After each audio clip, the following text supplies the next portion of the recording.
अहिंसा के प्रभु, त्रैकाल दृष्टा, भवी जीवों के तारणहार, शासनेश प्रभु, श्रवण भगवान महावीर स्वामी के चरणों में कोटि कोटि वंदन।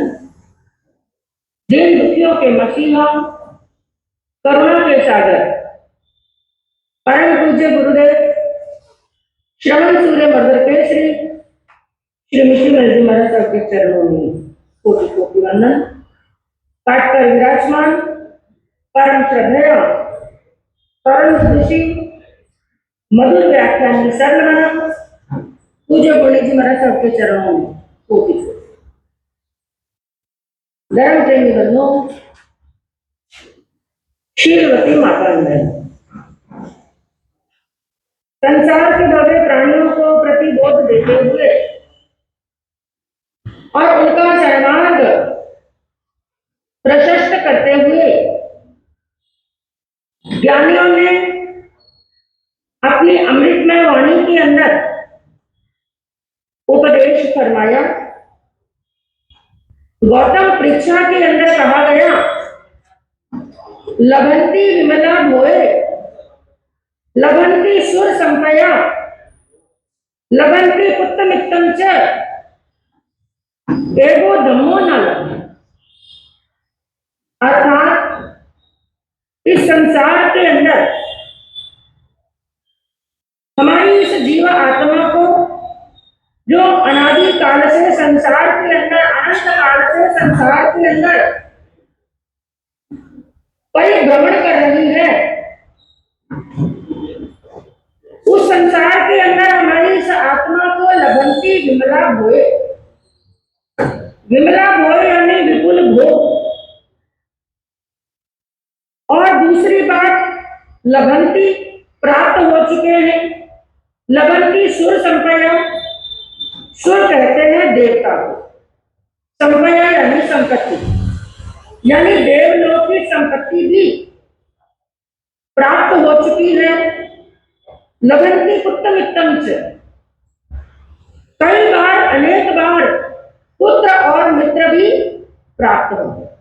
इसको हमारी जीवात्मा को, और वो भी एक बार नहीं, कितनी बार? हाँ, अनेक भी नहीं, अनंत बार।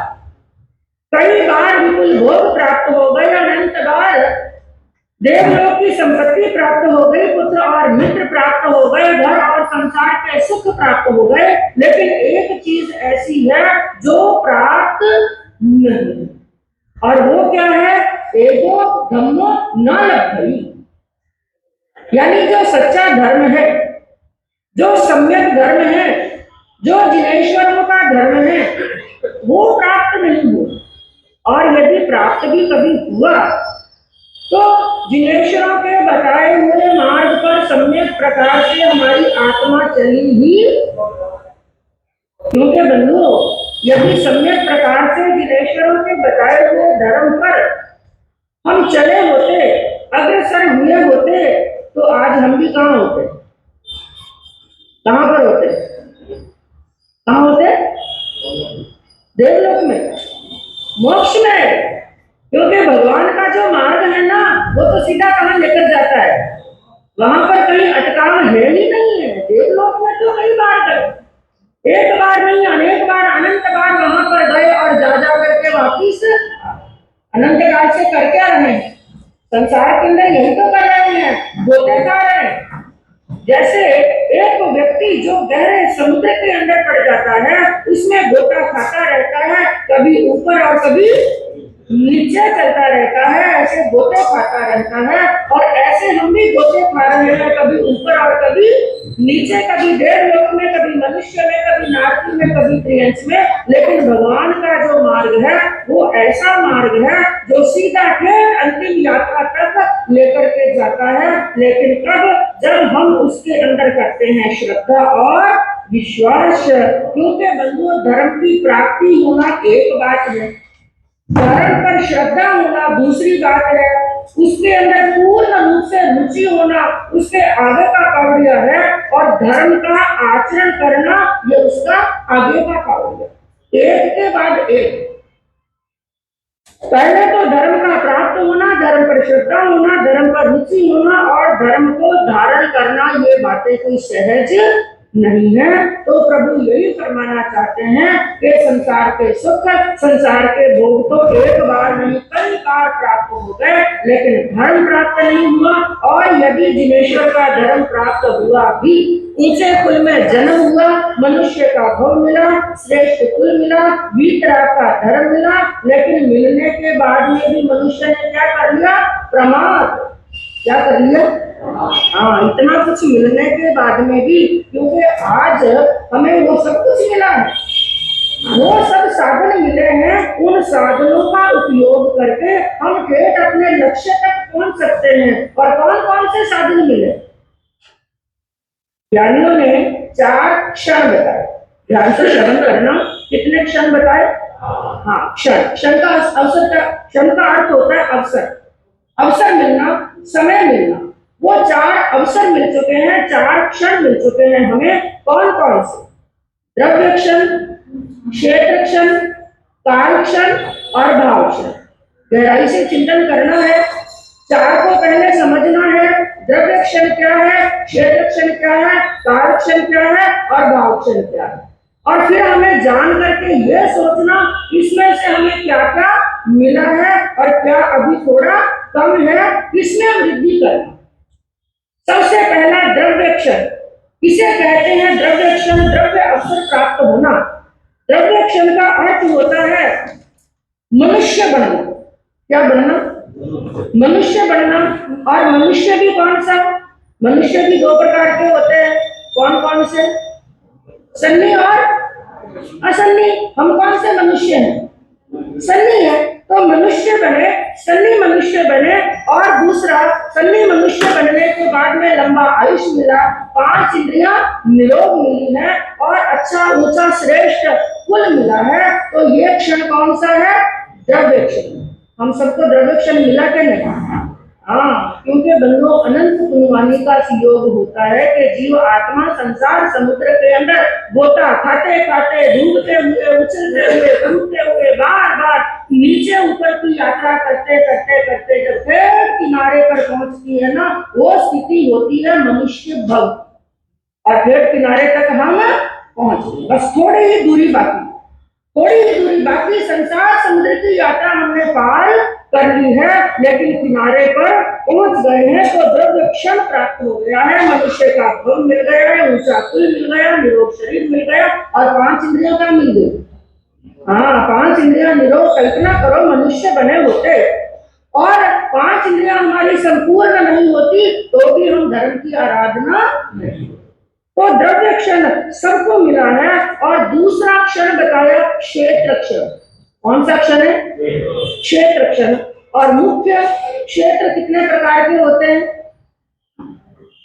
2 प्रकार के। कितने प्रकार के? 2 प्रकार के क्षेत्र होते हैं। कौन कौन से? आर्य क्षेत्र और अनार्य क्षेत्र। आर्य क्षेत्र और अनार्य क्षेत्र किसे कहते हैं? आर्य क्षेत्र, और किसे कहते हैं? अनार्य क्षेत्र।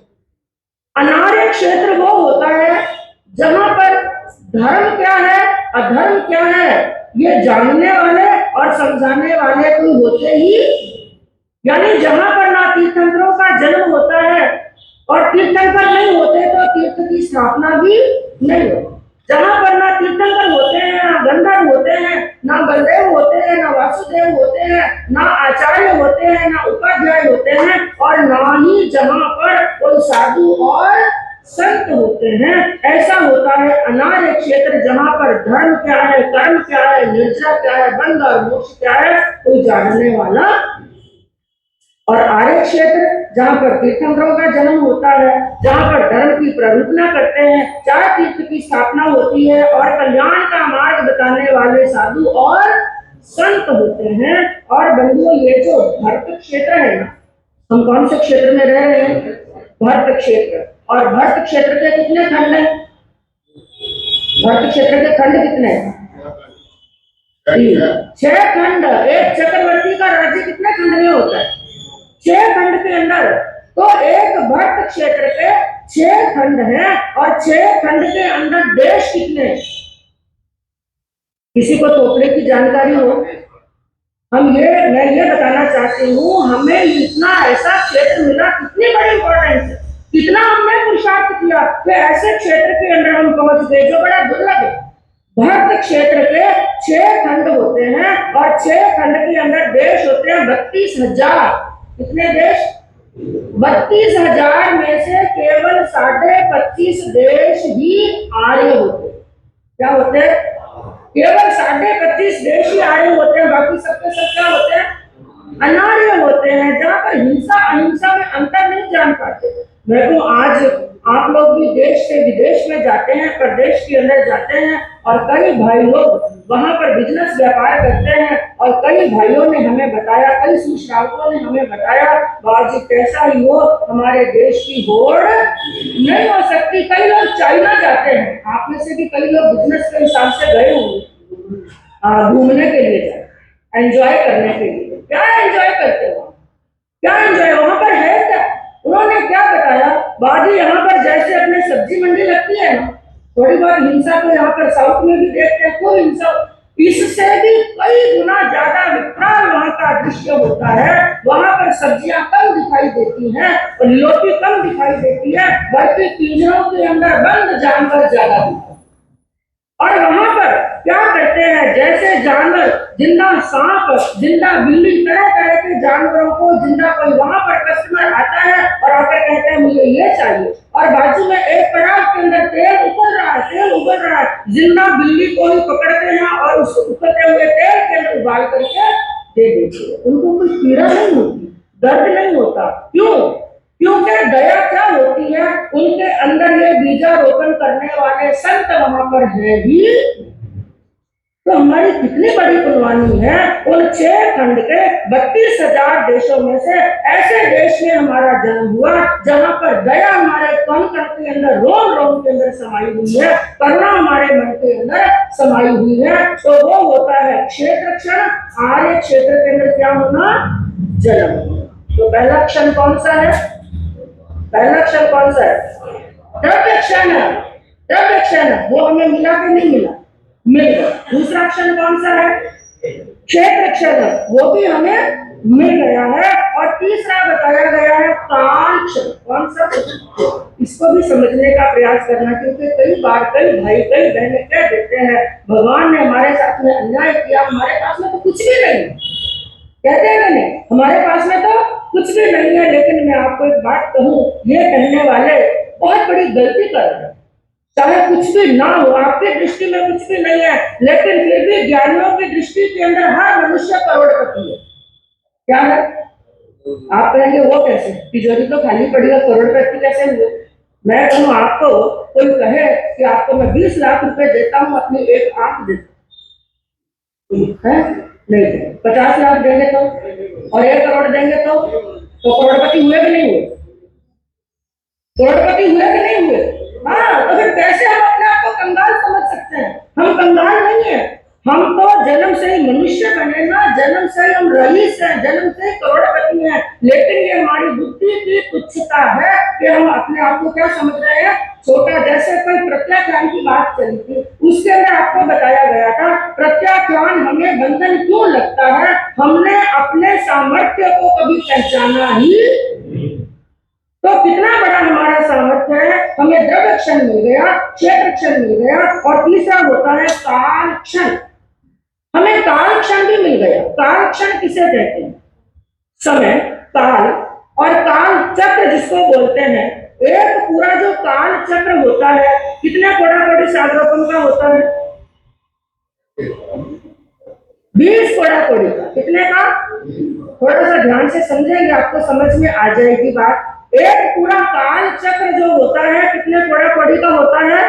20 कोड़ा-कोड़ी सागरोपण का होता है। और इसको 2 भागों में बांटा जाता है। कौन कौन सा? उत्सर्पणी और अवसर्पणी। उत्सर्पणी का अर्थ क्या होता है? हर चीज के अंदर वृद्धि होती है। जैसे आयुष्य लंबा होता जाता है धीरे धीरे धीरे धीरे, और शरीर की सुंदरता और शरीर का संयम, और पृथ्वी के अंदर जो चीजें पैदा होती हैं उनके अंदर रस में धीरे धीरे क्या होती है? वृद्धि होती जाती है। इंसान के अंदर दया करुणा के भाव, इंसानियत के भाव बढ़ते जाते हैं। लेकिन ये जो अवसर्पणी काल, अव का मतलब होता है नीचे की ओर जाना। हर चीज क्या होती है? धीरे धीरे कम पड़ती है। जैसे हम शास्त्रों में पढ़ते हैं, एक समय ऐसा था मनुष्य का आयुष्य कई कलियुगों का था। धीरे धीरे समय आया, मनुष्य का आयुष्य कई लाख वर्ष का था। ऐसा समय आया मनुष्य का आयुष्य 1000 वर्ष का था, और हमारी आंखों से देखते देखते देखते कई 100 वर्ष के भी हुए। लेकिन आजकल एस्टिमेट कितना रह गया? 60। तो धीरे धीरे घट रहा। तो इसके अंदर 10 कोड़ा-कोड़ी का होता है उत्सर्पणी, और 10 कोड़ा-कोड़ी का होता है अवसर्पणी।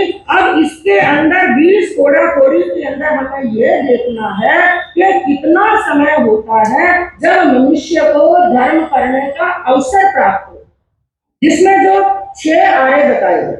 कितने आर्य बताए? आर्य का नाम तो सबने सुना होगा। ये कौन सा आर्य चल रहा है? 5वां आर्य। और 5वां आर्य का नाम क्या है? दुखमी आर्य। क्या नाम है? दुखमी आर्य। छठा कौन सा होगा? दुखमा दुखमी। अभी तो दुखमी यानी सब दुखी है। क्या है? सबके सब अंदर से सब दुखी। और छठे आर्य में क्या होगा? दुख ही दुख।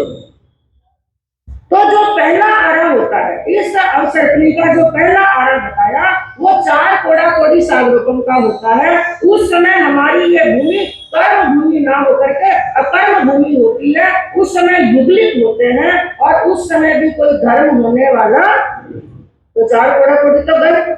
उस समय यदि जन्म हुआ तो हम धर्म नहीं कर सकते हैं, कर्म निद्रा नहीं कर सकते हैं। फिर आया दूसरा आरा, वो 3 कोड़ा-कोड़ी सागरोपण का। उस समय भी युगलित धर्म होता है, अकर्म भूमि होती है। उस समय भी कोई धर्म होने वाला, तो 10 में से 3 और गए। और तीसरा आया जो 2 कोड़ा कोड़ी सागरों का होता है, वो भी 99.9% निकल जाने के बाद में जब अंतिम समय होता है आएगा, तब पहले तीर्थंकर भगवान का क्या होता है, जन्म होता है। वो दीक्षा लेते हैं, केवल ज्ञान प्राप्त करते हैं, 4 तीर्थ की क्या करते हैं, स्थापना। बहुत छोटा था। तीसरा आरा भी लगभग गया। उसके बाद में आता है चौथा आरा, जो होता है 42,000 वर्ष कम एक कोड़ा। उसके अंदर हमारी आत्मा ने यदि मनुष्य रूप में जन्म लिया और धर्म का हमें सानिध्य मिला, हमारी भावना शुद्ध हुई, तो कर्मों की क्या कर सकते हैं, निर्णय। और ये 5वां आरा, ये कितने हजार वर्ष का है, कितने का, 21,000 वर्ष। कितने का है, हाँ अभी कितने निकले हैं, 2,500, लगभग 2,500 से कुछ ज्यादा वर्ष निकले हैं, 21,000 वर्ष का। इस समय धर्म की आराधना हो सकती है।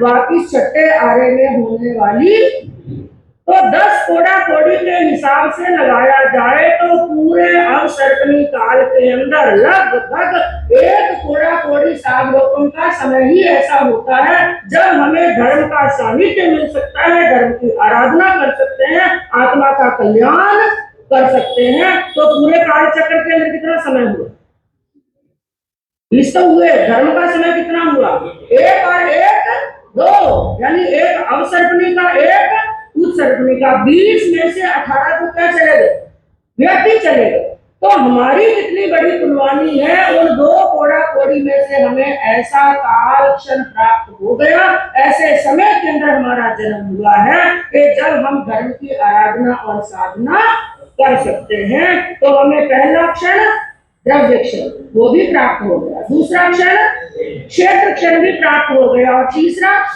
काल क्षण भी प्राप्त हो गया। अब सबसे बड़ा महत्वपूर्ण कौन सा है, हाँ ये प्राप्त करना हमारे हाथ में। इसके लिए पुरुषार्थ हमें करना पड़ेगा। हमने इतना क्षेत्रक्षम कर दिया, इतनी तो कर्मों की निर्जरा कर दी कि द्रव्य क्षेत्र और काल हमें प्राप्त हो गया है।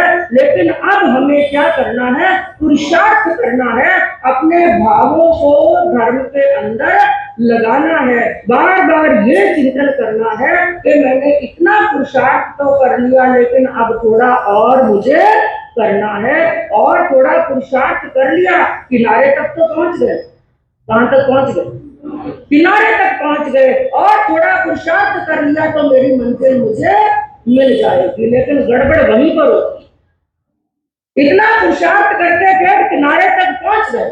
कई बार ऐसा ही होता है ना, एक व्यक्ति चलता रहता है, बड़े परिश्रम से चलता रहता है, लेकिन जब मंजिल नजदीक आने वाली होती है ना, वो क्या सोचता है, थोड़ी देर के लिए, हाँ अभी तो मंजिल सामने है, मंजिल मेरी सामने है। और वही स्थिति उस मनुष्य की है जो प्रमाद में सो रहा, मंजिल सामने है, और यदि कुछ क्षण वो प्रमाद के अंदर सो गया, आलस के अंदर सो गया, तो बंधु समुद्र में से एक लहर ऐसी आएगी, एक धक्का ऐसा लगेगा कि खेत वापिस कहाँ चले जाएंगे, बीच में, वापिस खेत बीच में चले जाएंगे। मिली हुई मंजिल भी हमारे से कई कोसों दूर चली जाएगी। तो ये मनुष्य का जीवन हमें मिला है ना, केवल खाने पीने और सोने के लिए नहीं मिला, किसके लिए मिला है, धर्म कमाने के लिए। लेकिन मनुष्य किसको कमाने के पीछे लगा हुआ है, किसको कमाने के, धर्म और धन। धन भी जरूरी है, हम ये नहीं कहते धन के बिना कुछ होने वाला नहीं है। जैसे एक रथ होता है ना, रथ के 2 पहिए होते हैं, हम ये नहीं कह सकते ये वाला पहिया इंपॉर्टेंट है और ये वाला इंपॉर्टेंट, दोनों पहिए इंपॉर्टेंट। उसी प्रकार गृहस्थ के जीवन के अंदर, उस जीवन के रथ के अंदर 2 पहिए हैं, धन और धर्म। धन चाहिए तो धर्म भी चाहिए, और धर्म चाहिए तो धन भी चाहिए। लेकिन एक के पीछे लग गए और प्रमाद के अंदर निकल गया उनका जीवन, तो वापस हाथ में कुछ आने वाला नहीं है। क्योंकि बंधु ये संसार जो है हमारे लिए एक परदेश के समान, किसके समान है, आप लोग प्रदेश जाते हैं, विदेश जाते हैं, लेकिन दिमाग के अंदर एक खटका रहता है, वापस कहाँ जाना, कितना भी घूम लो, कितना भी फिर लो, लेकिन दिमाग के अंदर एक खटका रहता है, मुझे अपने घर पर जाना है। उसी प्रकार हमारी आत्मा का घर कौन सा, आप लोगों का ध्यान इधर उधर बहुत है, इधर उधर नहीं। हमारी आत्मा का सच्चा घर कौन सा है? मोक्ष। तो ज्ञानियों ने क्या कहा कि परदेसी परदेश में तू किसको करे स्नेह।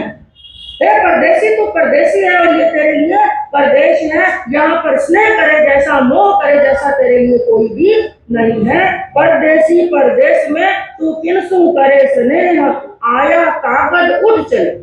मालूम नहीं कब किसका टिकट है, कट जाएगा कब, तार आ जाएगा कब, चिट्ठी आ जाएगी। आया कागज उठ चले, फिर आंधी गिने न में। ये मौत जब आती है ना, ये आंधी और बरसात गिरने वाली नहीं है। तो मनुष्य का जन्म मिला था धर्म करने के लिए, लेकिन मनुष्य पड़ गया प्रमाद के अंदर। अब हमें ये सोचना है कि 100 साल की उम्र लेकर के आए। सामान्यतः बोलते हैं इस आर्य के अंदर मनुष्य की उम्र कितनी है? 100 साल की। लेकिन 100 साल की उम्र लेकर के आए और ज्ञानियों ने कहा कि मनुष्य के 100 साल बीत कैसे जाते हैं, उसे पता ही नहीं चलता। कैसे बीतते हैं एक दृष्टांत के माध्यम से जानते हैं। कैसे निकालता है इंसान वो 100 साल, पता ही नहीं चलता, पलक झपकते निकलता। एक बार ब्रह्मा जी अपने सिंहासन पर बैठे और उनके सामने 4 प्राणी खड़े थे। कितने प्राणी खड़े थे? 4 प्राणी खड़े थे। एक था मनुष्य, एक था गधा, एक था बैल और एक था कुत्ता। कौन कौन से? मनुष्य, गधा, बैल और कुत्ता। ध्यान से सुनना इसका। 4 प्राणी खड़े थे और ब्रह्मा जी उस समय सभी को उम्र बांट रहे थे, आयुष बांट रहे थे। सबको मनुष्य लोक में जाना और उम्र सबको बांटी। और ब्रह्मा जी के लिए सभी एक समान है, उनके मन में तो कोई भेदभाव नहीं। इसलिए सबको 40-40 साल दे दिए। मनुष्य को कहा जाओ मनुष्य लोक में जाओ, 40 साल की उम्र लो। बैल को कहा, गधे को कहा, कुत्ते को कहा 40-40 साल की उम्र लो। रवाना करने लगे, लेकिन सबसे पहले गधा आगे आया। उसने कहा ब्रह्मा जी, मुझे आप कहीं भेज तो रहे हैं, मनुष्य लोक में भेज रहे हैं, लेकिन पहले मुझे बता तो दीजिए मुझे 40 साल वहां पर करना क्या है। आप कहीं पर जाते हैं ना तो आपका क्या होता है, एक लक्ष्य। मैं वहां पर जा रहा हूँ 2 दिन के लिए, 4 दिन के लिए, मुझे करना क्या है। तो उसने भी पूछा कि मुझे 40 साल वहां पर करना क्या है, काम क्या होगा। अब ब्रह्मा जी बेचारे क्या बताए। उन्होंने कहा भाई तुम्हारा जीवन तो दुखदायी ही हो। जिंदगी भर तुम्हें अपने कंधों पर क्या ढोना है? बोझ ढोना है। सर्दी हो गर्मी हो, मालिक चाहे तुम्हें पहाड़ की चढ़ाई चढ़ाए, चाहे ठंडा डाले चाहे गर्म डाले, चाहे घाव के ऊपर नमक की बोरियां क्यों नहीं डाले, तुम्हें अपने मालिक की आज्ञा का पालन करना। जिंदगी भर बोझ ही तुम्हें ढोना पड़ेगा, घावों की पीड़ा को भी तुम्हें सहन करना पड़ेगा। तुम्हारा जीवन बड़ा दुखदायी है। और इतना करने के बाद में भी लोग तुम्हें अच्छा समझने वाले, क्योंकि एक मनुष्य कोई बराबर काम नहीं करता है ना, तो आप लोग क्या कहते हैं? इसके समान है, गधे के समान। उपमा तेरी मिलेगी। गलती मनुष्य करेगा और उपमा क्या मिलेगी? तेरी मिलेगी। इतनी मेहनत करने के बाद में भी शाबाशी मिलने वाली। गधे ने कहा ब्रह्मा जी, फिर ऐसे में 40 साल क्या करूंगा, दुख का तो एक क्षण ही भारी है, मेरी तो उम्र आधी कर दी। ठीक है भाई, तुम्हारी इच्छा, 20 साल ही बहुत है।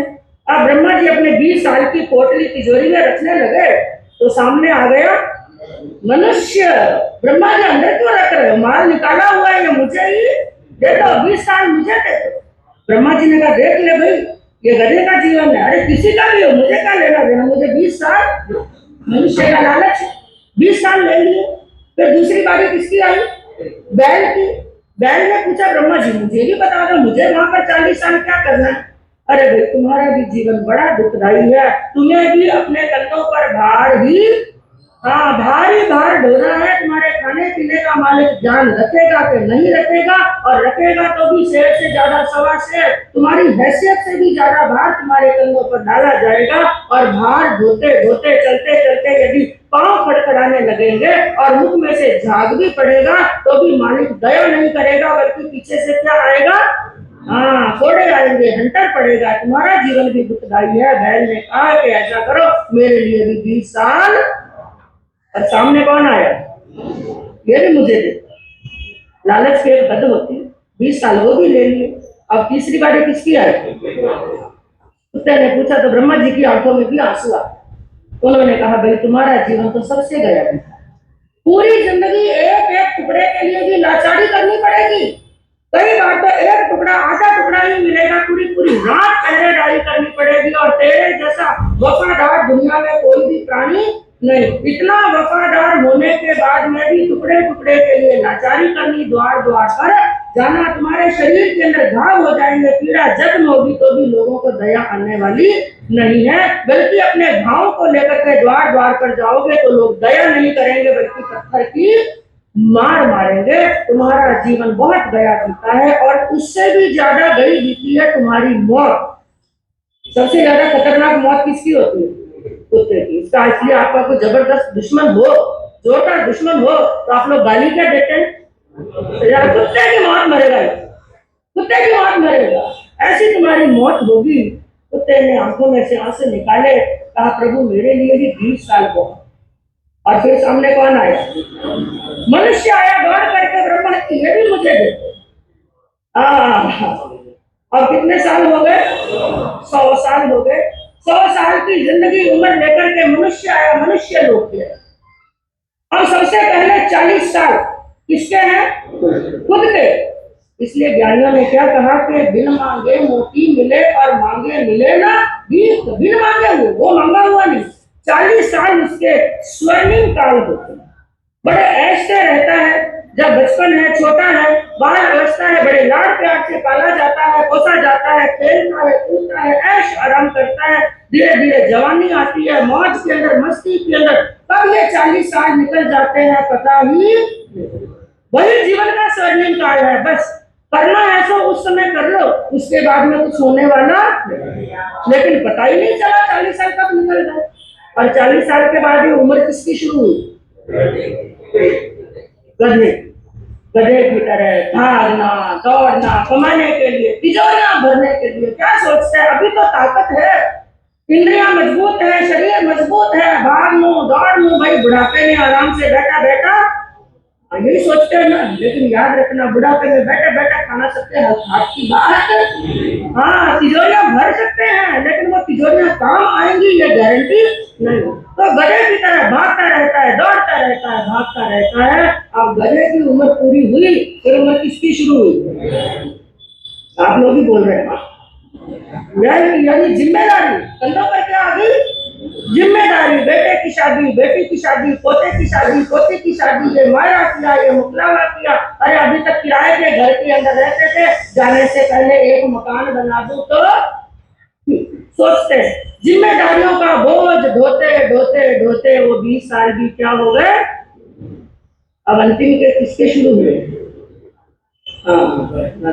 लाचार।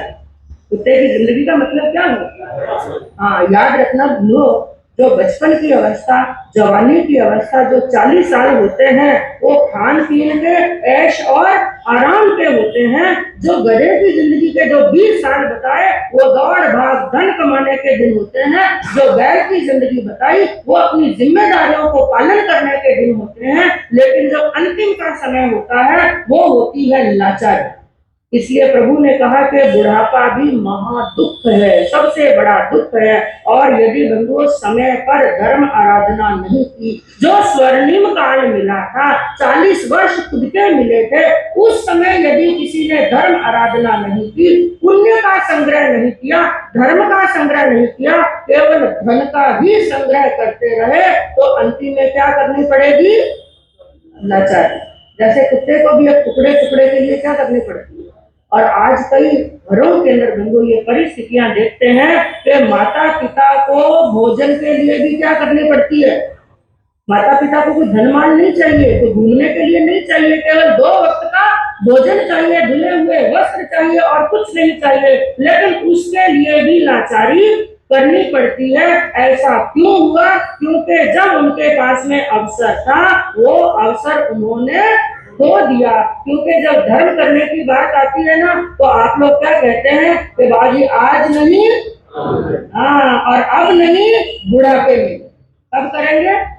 याद रखना, जब हाथ दूजेंगे तो ये माला फिरने वाली नहीं है। तो कहने का तात्पर्य क्या है? मनुष्य इन चीजों के अंदर अपने जीवन को व्यतीत कर देता है, इन कामों को व्यतीत कर देता है और ऐसी अवस्था आती है उस समय धर्म की आराधना होने वाली नहीं। अंतिम में मात्र इतना ही कहना है, द्रव्य क्षण मिला, क्षेत्र क्षण मिला, काल क्षण मिला, अपने अपने भावों को क्या करना है, शुद्ध करना है। तो धर्म की आराधना करेंगे, साधना करेंगे तो इस गम्य पर गम्य कल्याण होगा। इसी भाव सरसंते सुधारस सागरं सुचितरं रत्नमाकरं भाविक पंकजबोधदिवाकरं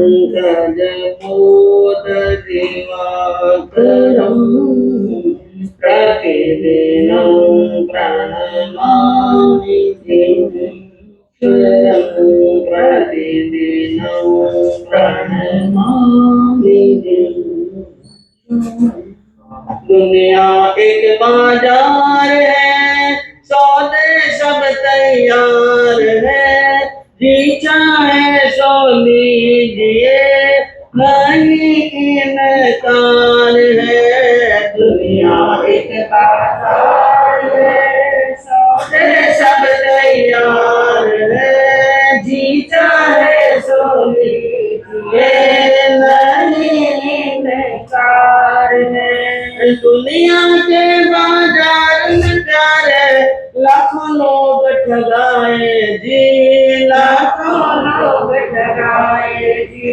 ऐसी वस्तु लेना मित्र तो यहाँ वहाँ सुख पाए जी, यहाँ वहाँ सुख पाए जी। दुनिया एक बाजार है, सौदे सब तैयार है, जी चाहे सो लीजिए, नहीं इनकार। सर्वज्ञ सर्वदर्शी चरम कीर्तनकर अहिंसा के अवतार विश्व वंदनीय शासनपति श्रवण भगवान वर्तमान महावीर के पावन चरणों में कोटि कोटि वंदन। हृदय की अनंत अनंत आस्था के केंद्र, संयम धन के दाता, संसार सागर से तिरने का सन्मार्ग बताने वाले पूज्य गुरु भगवान श्रवण सूर्य दिव्य विभूति 1008 श्री मर्दन केसरी में श्रीमंत जी महाराज साहब के पावन चरणों में कोटि कोटि वंदन। अहिंसा दिवाकर लोकमान्य संत शेरे राजस्थान वरिष्ठ प्रवर्तक पूज्य गुरुदेव श्री रूपचंद जी महाराज साहब के पावन चरणों में कोटि कोटि वंदन। वरुदरा भूषण संत शिरोमणि पूज्य प्रवर्तक गुरुदेव श्री सुकन मुनि जी महाराज साहब के पावन चरणों में कोटि कोटि वंदन। साधना की प्रतिमूर्ति सद्गुणों की उपासिका सरल मना शांत दांत गंभीरा गुरुवरिया मां सती श्री सज्जन कंवर जी महाराज साहब के पावन चरणों में कोटि कोटि। धर्म प्रेमी बंधुओं, शीलवती माताएं, अभी आपके सामने 4 उत्तम क्षणों का प्रसंग चल रहा था कि 4 क्षण हमें प्राप्त हुए और यह क्षण भी हमें एक बार नहीं अनेक बार प्राप्त हुए। आज भी उन क्षणों को जी रहे हैं। तो कहने का तात्पर्य क्या है, हम बाकी के 3 क्षणों को तो प्राप्त हुए, लेकिन चौथा क्षण है उनको साधना। चौथे क्षण को क्या करना है, साधना है। लेकिन ज्यादातर अभी आपने सुना कि अंतिम में कहा था कि बुढ़ापे में धर्म ध्यान करो। तो बुढ़ापे में धर्म ध्यान सबसे होने वाला, जिसने जवानी में कर लिया वो बुढ़ापे में कर सकता है। जिन्होंने सावचेत सावधान अवस्था में कर लिया है वो बुढ़ापे में कर सकता है। और कई बार ऐसा होता है कि जो बुढ़ापे की सोच करके रखते हैं उनके बुढ़ापा आएगा कि नहीं आएगा ये भी पता नहीं है, और आएगा तो उस समय धर्म ध्यान कर सकेगा कि नहीं कर सकेगा ये भी पता नहीं, क्योंकि बुढ़ापा कोई अच्छी चीज या सहज चीज नहीं है। आप क्या समझते हो कि ये बुढ़ापे के अंदर धर्म कर लेंगे, लेकिन बुढ़ापा बहुत सुलभ है क्या, अच्छा है क्या, सहज है क्या? भगवान ने कहा कि जन्म दुखम जरा दुखम, जन्म तो महादुख बताया और जरा को भी बड़ा दुख बताया। जन्म दुखम जरा दुखम रोगाणी मरणानी अहो दुखो संसारो जत की संति जंतुओं। सारा संसार दुख से भरा है, लेकिन ये चार बड़े दुख बताए। जन्म का दुख, बुढ़ापे का दुख, और रोगों का दुख, और मृत्यु का दुख। ये चार दुख। और बुढ़ापे में रोग आ ही जाते हैं। क्या जाते हैं? शरीर में कमजोरी आ ही जाती है, रोग आ ही जाते हैं, और रोग आ जाते हैं, कमजोरी आ जाती है, और बुद्धि में विकलता भी आ जाती है। बुद्धि में क्या आती है? हाँ, विकलता आ जाती है। उस समय धर्म होगा। ये तो पहली जन्म की कोई जोरदारी कुनवानी हो तो वो बुढ़ापे में भी चौबियार करते हैं, तिबियार करते हैं, और कई चीजों के त्याग रखते हैं, और औषध भी कर लेते हैं, दया भी कर लेते हैं, उपवास भी कर लेते हैं। बाकी ऐसी बातें कहने वाले भी तो सुना है, 40 साल तक चौबियार कियो तो भाव जी, लेकिन अब जाने चौबियार ने तोड़ना पड़ी। करना पड़ेगा। कारण शुगर रहेगी, बीपी रहेगी, हार्ट रोग रहेगी, एडी एडी बीमारियां लग गई कि वो पचकान तिबियार चौबियार के पचकान तोड़ने पड़ते हैं। नौकारसी नहीं, कौरसी नहीं, तिबियार नहीं, चौबियार नहीं, बुढ़ापे के अंदर तो पचकान भी तोड़ने पड़ते हैं। इसलिए ज्ञानी कहते हैं कि बुढ़ापे के भरोसे मत रहो, बुढ़ापे के भरोसे मत रहो कि बुढ़ापा में कर लेंगे। भगवान ने कहा बुढ़ापा अच्छी चीज नहीं है, बच्चों अवा हो लो।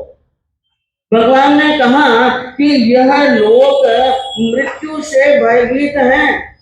मृत्यु कभी भी आ सकती है, जवानी में, बुढ़ापे में, और प्रौढ़ अवस्था में। और जराए परिवारियों, संसार जरा से परिवारित यानी गिरा हुआ है, और जीवन सहज नहीं है। बुढ़ापे के अंदर तो मनुष्य के शरीर के अंदर की सारी शक्ति निकल जाती है। शक्ति तो निकल, एक बात से बंदो, शक्ति निकल जाती है शरीर की, बीमारियां आ जाती हैं, लेकिन इच्छाएं कम होने वाली। इच्छाएं क्या नहीं होती? कम नहीं होती हैं। कहा कि अंगम गलितम कलितम मुंडम दशनहीनम जातुम तुंडम वृद्धो याति घृत्वा दंडम तजति न मुंचति आशा पिंडम। अंगम गलितम, शरीर के अंग अंग गल जाते हैं। हष्ट पुष्ट शरीर था, और बड़ा ही कठोर और बड़ा मजबूत शरीर था, वो बुढ़ापे में क्या हो जाता है? गलितम, ढीला पड़ जाता है। पलितम, सिर के बाल क्या हो जाते हैं? सफेद। हमें आपका ही करना है तो डाई कराई लो, डाई कराने की काढ़ा कर लो, लेकिन चेहरा रे माथे जो बुढ़ापा री जो झलक है बिना किसी डाई करा, बिना किसी मिटा सकते नहीं मिटा सकते हैं। फलितम मुंडम यानी बाल सिर के सफेद हो गए, दर्शन विहीनम आंखों की ज्योति क्या हो गई? कम, चश्मा चढ़ गया। जातुम कुंडम, और मुंह के अंदर जो दांत थे एक एक एक एक करके सारे के सारे दांत क्या हो गए? नीचे गिर गए, और 2-3 थे वो भी नीचे गिरा दिए। बहुत दर्द क्या है? ज्यादा दर्द होता है तो दांत गिराने पड़ते हैं। अब अंगुली इधर से उधर घुमाए तो डंबर रोड की तरह साफ, कहीं पर भी अटकने वाली नहीं। ऐसी स्थिति हो गई शरीर की, ऐसी क्या हो गई थी? ऐसी स्थिति हो गई।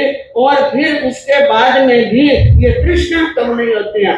शरीर धक धक धूसता है, और हाथ धूसते हैं, पांव धूसते हैं, बोलने की ताकत नहीं, और बात करते करते भूल जाते हैं। तो भी बेटों को कहेंगे बेटा मैंने ठंडा पकड़ने स्कूटर माते निकाल दे, बच्चे दुकान में गल्ला माते निकाल। बाकी तो कहीं नहीं कर सकूं, लेकिन गला रखना जा। कृष्णा तू न गई मेरे मन से, कृष्णा तू न गई मेरे मन से। अरे पाके किस जन्म के साथी, और जो से, पाके केश जन्म के साथी, जोते गई मैं पग थाके कर कंपन लागे, लाज गई लोकन से तृष्णा, सुन गई मेरे मन से। तृष्णा नहीं गई, न खाने पीने की गई, न कोई कमाने की गई। 80-90 साल के एक वृद्ध, एक बुजुर्ग और एक बुजुर्ग को 4 जने पकड़ करके धर्म सभा में ले जाते हैं। किसमें ले जाते हैं? जिनके पैर जमीन के ऊपर बराबर टिकते नहीं है, हाथ पैर बराबर काम नहीं करते हैं। 4 जने पकड़कर, कोई कंधा पकड़ रहा है, कोई कमर पकड़ रहा है, कोई कहीं से पकड़ रहा है, और आजू बाजू खड़े ध्यान रखते हैं। बड़े पूज महाराज पधारे, धर्म सभा में गए और के बाप जी मन पचकान कर पूज महाराज जी देखियो कि बोले पचकान की भावना है कि बोलो सावल जी कहना पचकान के अंदर का मक्या नहीं खाओ।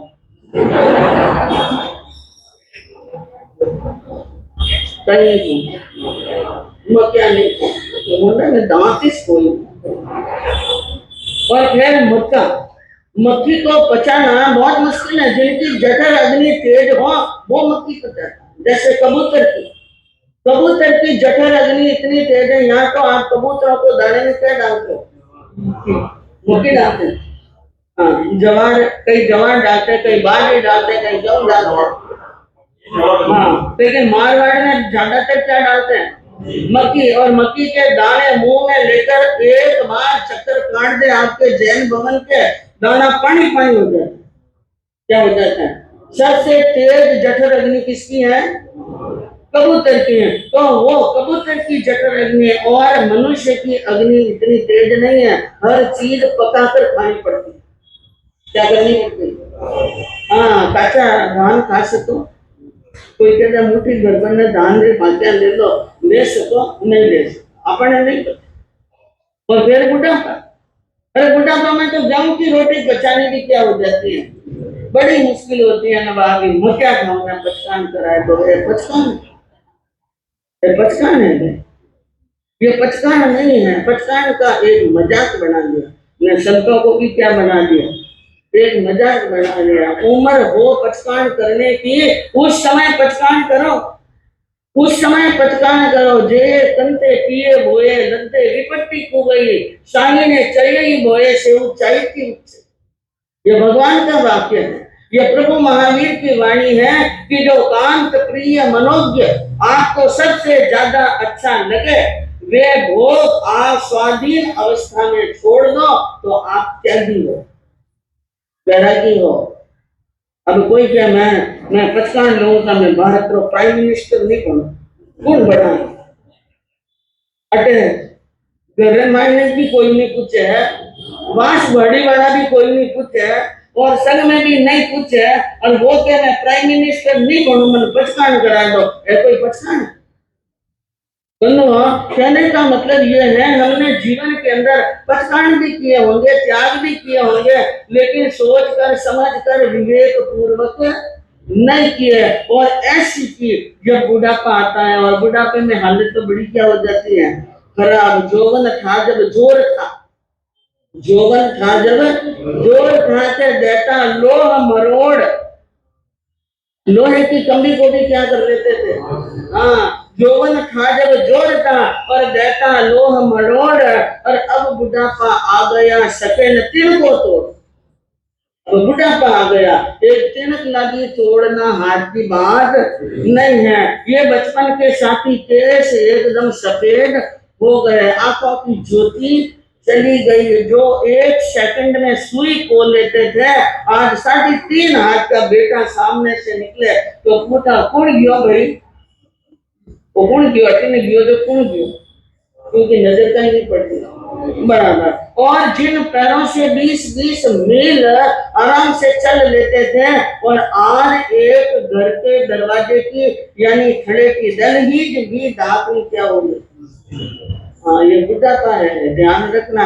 जो ज्यादा इसका भरोसा बुढ़ापा कोई लेवे तो थाने बेच दूं, बुढ़ापा कोई लेवे तो थाने बेच दूं, बेच दूं, बेच दूं।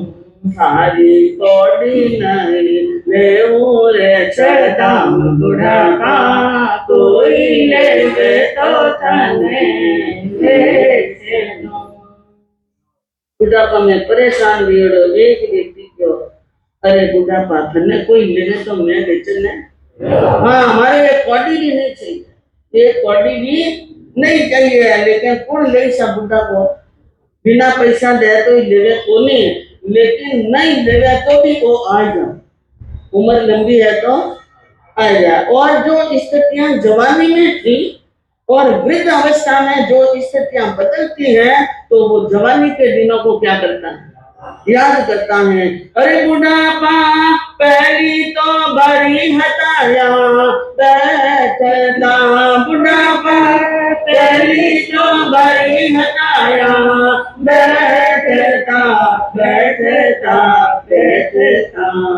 अब डेली भी नहीं ताकि सांसों जाए बुढ़ापा कोई ले तो थाने।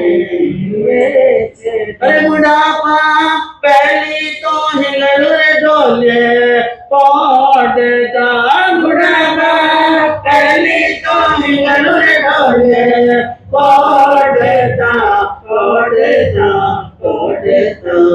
आगे डेरा थारा, अब तेरा तब टूटी राली मिल टूटी खाट, बुढ़ापा कोई ले तो थाने बेच दूं। वो जवानी री बातें याद पहली बड़ी हताया बैठ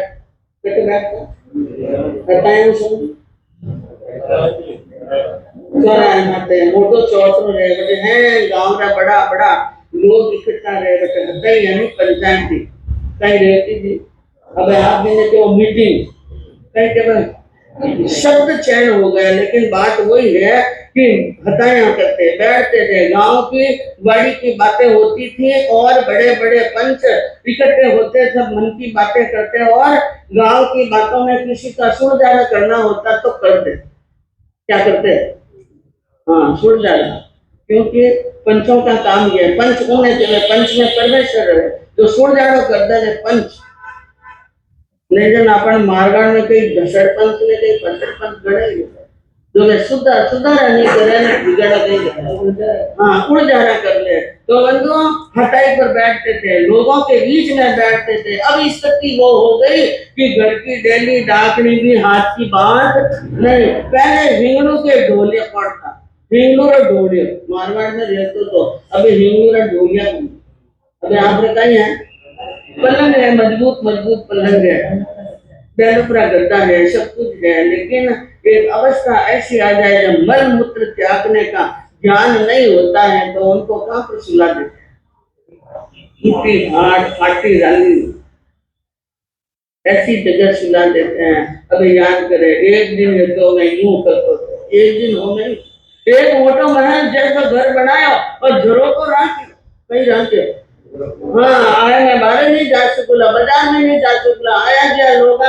देखो लाइन जरोका मायने बैठने, लेकिन अब स्थिति ऐसी हो गई कि जरोका में जाओ हाथी बात नहीं, जरोका में जाए न कहीं नीचे पड़ गया, न फ्रैक्चर रह गया, न तुम्हारी हड्डी टूट गई तो सिवा कौन है, और कटे बुढ़ापा पहली तो ऊंचे मैना बैठता, बुढ़ापा पहली तो ऊंचे मैना बैठता, बैठता, बैठता।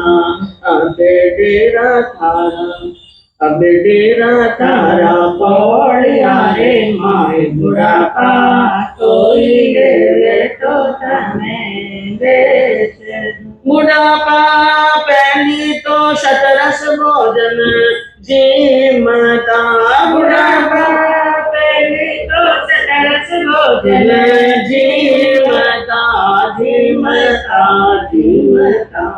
अब सूखी रोटी मिल खाटी छाछ बुढ़ापा, कोई लेवे तो तने बेच दूं। पहले तो ऊपर बैठ जाते, जरूरते में बैठ जाते थे, ठेठ ऊपर शिखर तक चढ़ जाते थे, लेकिन अब वो ताकत नहीं है, इसलिए कहाँ पर बैठाया जाता है उनको, नीचे पौड़ में के हटे। और कई बार तो पिलंग में भी छोड़ दे, क्योंकि ध्यान रहे नहीं, पछाड़ो फेरता फेरता भैसा कहीं पड़ जाए नीचे। इन वास्ते राली भी कटे बिछाए दे, गादी कटे बिछाए दे, आम अटू पड़ने पड़ी तो कितना पड़ी, ज्यादा नहीं पड़ता है।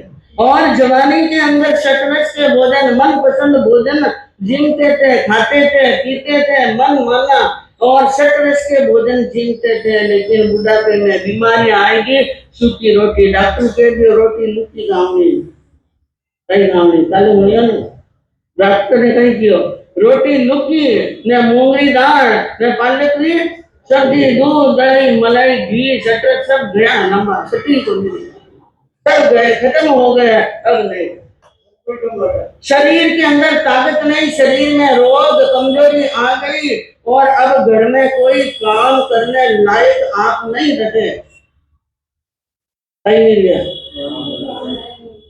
मान सम्मान करो रहेगा। बुढ़ापा पहली तो घर का हंस हंस बोलता, बुढ़ापा पहली तो घर का हंस हंस बोलता, बोलता बोलता अब रोया भी, अब रोया भी नहीं पूछे तारी सार। बुढ़ापा कोई लेवे तो तने बेच दूं। पहले घर पर आते थे, कमा कर लाते, बच्चों के लिए फल फ्रूट खिलौना, पत्नी के लिए कपड़े वस्त्र आभूषण, घर की सामग्रियां, और मन जो आपने मंगाया वो ला करके आपने दे दिया, तो आपके आते सबसे पहले मनवा आप अटक बैठो था, ठंडा ठंडा पानी पियो था, आपने चाय लाऊं का पीना था, नाश्ता लाऊं के फ्रूट लाऊं था, शरबत लाऊं के ठंडाई लाऊं था, और आपने कहीं रसगुल्ला लाऊं क्या घेवर लाऊं, आप कटे हले ने कटे मेला रहे। अब आप बैर रही है, लेकिन अब रोगले आंखें में आंसू आवे तो ही आंसू देते में भी जिन्हें कहीं नहीं ऐसा फुर्सत नहीं है, टाइम नहीं है, रोते रहो बोलते रहो, पिताजी दादाजी बुलाते रहे और पोता को टाइम नहीं, बेटे को टाइम नहीं, ये स्थितियां बनती हैं बंधुओं। इसलिए कहते हैं ज्ञानी कि बुढ़ापे के भरोसे बिल्कुल मत रहो। समय बहुत अच्छा चल रहा है, कुर्बानी आपकी बहुत जोरदार है कि समय समय पर साधु संतों का योग मिलता है, दर्शन मिलते हैं, जिनवाणी सुनने का मौका मिलता है, और आपको सच्ची बात अवगत कराते हैं। चेतना हो तो चेतना, ताकि हमारा बुढ़ापा लाचारी वाला नहीं बने, बीमारी वाला नहीं बने, और जीवन के अंदर बुढ़ापे में भी शांत अवस्था, जिसकी कुर्बानी सबसे ज्यादा जोरदार है, जबरदस्त है। आज हमारे यहाँ पे टी नगर के श्रीमान उत्तम सिंह जी साहब गोठी पधारे हैं, उनके पिता श्री मदन लाल जी साहब गोठी, और हमारा बिलाड़े में 2 चातुर्मास हुए हैं, और वो धर्मात्मा, वो ऐसी सरल आत्मा, हलुकर्मी आत्मा कि जिन्होंने इतना बड़ा त्याग, तपस्या, व्रत, पचकान सहित 12 व्रत अंगीकार किए हुए थे, और इतनी बड़ी मास सामन, जितनी बड़ी तपस्या करके उन्होंने 24 क्या कर लिया था, सावचेत अवस्था में संतारा कर लिया था, और 2022 के चातुर्मास विले वातुम में था, और आपने उत्तम संस्था को कह दिया प्रभा जी 3 बजे आवेगा दर्शन देवने कितने बजे आवेगा, हाँ जनेश पानी क्यों पानी नहीं थे, तपस्या थी हो गया, और हम गए, बराबर 5:03 पर आया, और हम आपके घर पर पहुंचे, और वहां जाते उन्होंने दर्शन किए, हाथ जोड़े। उसके बाद में उनके पास में किताब थी, उस किताब के अंदर एक पाना डाला हुआ था कि बाकी वो भजन सुनाओ, सुनाओ। इतनी सावधान अवस्था में धर्म आ जाए अंतिम समय में, तो निश्चित रूप से उनकी बहुत बड़ी कुर्बानी और बड़ा ऊंचा आयुष बना हुआ था। तो बंधुओं, ऐसा हमारे जीवन में भी आए, सबके जीवन में आए, इसलिए हमें भाव क्षण की क्या करनी, आराधना। कल आपने सुना था कि अंजना सती का चरित्र आपके सामने शुरू किया, और वह महेंद्र राजा की लड़की मालविका, उनकी माँ, 100 भाई की एक बहन, कितने भाई थी? और वह युवा अवस्था में यानी 64 कलाएं में प्रवीण हो गई, और प्रवीण होने के बाद में राजा ने एक दिन मंत्री जी को बुलाकर कहा, अनुक्रम आई यौवन भय में महीपति करे विचार, पुत्री जट परिणावणी सरे, पुत्री जट परिणावणी सरे, कहते हैं नीतिकार धन सती अंजना, साचे सतवंते राशि शील, धन सती अंजना, साचे सतवंते राशि शील। धीरे धीरे धीरे 22-16 वर्ष की हो गए, पढ़ लिख करके होशियार हो गए, और उनके गुणों का वर्णन करते हुए कवि ने 4 लाइनों के अंदर क्या कहा है कि विनय की नय की सती जान है, सरलता मृदुता गुण खान है, धर्म में प्रभु में पुण्य प्रेम है, नियम में उनका नित नेम है। अंजना बहुत सुंदर थी, अनुपम सुंदर थी कि यानी देवलोक की अप्सरा की सुंदरता भी उनके सामने पानी भरती थी, और विनय की नय की जानकार, विनय धर्म को जानने वाली और नीति धर्म को जानने। माता पिता जो अच्छे माता पिता होते हैं वे अपने बेटी के अंदर विनय के संस्कार भरते हैं, सेवा के संस्कार देते हैं। बेटी कल दूसरे घर जाएगी तो वहां विनय धर्म का पालन करे और सरलता से रहे, प्रेम से रहे, सबसे हिल मिल करके रहे, सासू की ससुर की सबकी सेवा करे, और घर में परिवार के साथ में स्नेह के साथ में रहे, ऐसे सेवा के संस्कार। और सासू जी कहते हैं, ससुर जी कहते हैं तो ऊंची आवाज में बोलना नहीं। आज क्या है, माँ एक ऐसी गुरु है, माँ एक ऐसी गुरु है जो 100 आचार्यों को एक तरफ रख दो और 1000 आचार्यों को एक तरफ रख दो, और माँ को एक तरफ। माँ जो संस्कार देना चाहे बेटी को दे सकती है, और बेटी में वो ही संस्कार आए। हमारे मारवाड़ी क्या होते हैं, माँ जेडी दीकरी ने माता जेडी ठीकरी, मटका जैसी दीकरी ने माँ जैसी दीकरी। माँ संस्कार देवे अच्छा तो ठीक है, मैं आजकल संस्कार देख तू हावरे जावे कोई घना हाथ पांच करे ने हाउकी ने जेठानी ने बहन करे तो तू हुंडे मती ने जने है नहीं थपड़े फेंकता रहेगा, और ज्यादा कोई घना है पग दबावना मारी जान पग दबावे नहीं तो गिर नहीं, हमें दबावना पड़ सके हासी देना। हाँ हाँ, घनी सेवा नहीं करनी, माते नहीं चढ़ाना, विना ने कहीं नहीं करना, माते नहीं चढ़ाना, और ध्यान में रहना। घना हाथ पांच करे तो बोलने पाते कहीं दे देना, एक बार मुंह तोड़ देना जोरदार, जो बाकी दूसरी बार बोलने हिम्मत। ये संस्कार दे, ये संस्कार देने वालों के नाम ऐसे चौकियों में और इतिहास में आने वाले नहीं है। जिन्होंने कुछ सहा है, जिन्होंने कुछ किया है, उनके नाम के भगवान भी क्या करते हैं, गुणानुवाद करते हैं। तो सती अंजना के बारे में बताया कि वो नय की जानकार, सरल और मृदु, मृदु यानी बहुत कोमल और सरल स्वभाव की थी, धर्म में और प्रभु में, भगवान में और धर्म में बहुत प्रेम रखने वाली, और नित्य नियम का क्या करती हैं, पालन करती हैं। और आपने भी कल यहाँ पर बहुत सारे पाने लिए थे, पाने ने कागज लिए थे जिसके अंदर बहुत सारे पक्षाण हैं, और कईयों ने टिक लगा लगा करके दे भी दिए हैं, और नहीं दिए तो कोई बात नहीं, आप अपने पास में रखो, जिनको लेना है वो ले और पक्षाण करें। तो नित्य और नियम तो हमेशा होना ही चाहिए।